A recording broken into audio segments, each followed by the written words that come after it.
Jesus worked. Jesus was tempted at work, just like all of us are. It's a simple concept, but that's the concept behind Jesus on Monday morning. The question is, does he understand what we go through it in our work lives? Yes, because he went through the same things. Perhaps he went to the bar with friends at night and complained about the nitpicky boss who didn't like the way he did things, even though Jesus was the best craftsman in all of Galilee. Perhaps he had to kick a cranky customer out of his workshop because the guy was just so full of himself that Jesus couldn't deal with him anymore. Perhaps Jesus was tempted to quit a job when warped boards were delivered to the job site and he says, I can't frame a house this way.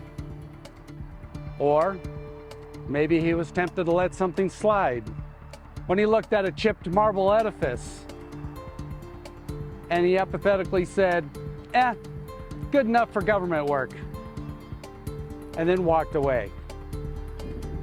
How much did he struggle with trying to do good work when he had bad conditions? How much did he struggle with trying to be in two places at one time?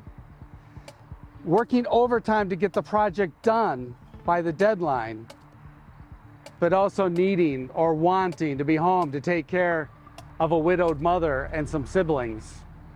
I also wonder if Jesus, knowing that he was the best craftsman in all of Galilee, still knew he had to treat every situation with love. Because as we know in 1 Corinthians 13, you can be the best, but if you don't have love, you're nothing. So how many times did he have to chant to himself and remind himself, love God, love my neighbor.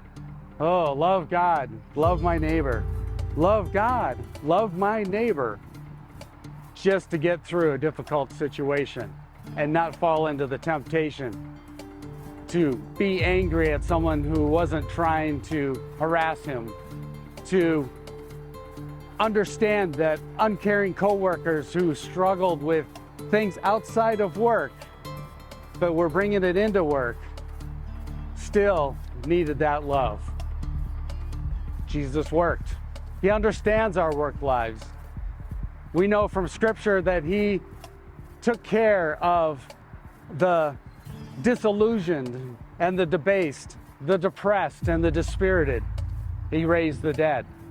And if he can change those situations, he can change our workplace situations.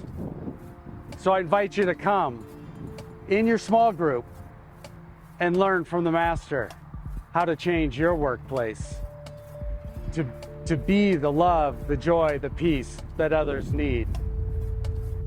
We can learn from him. We can bring these same attributes to our workplace. We can be like Christ.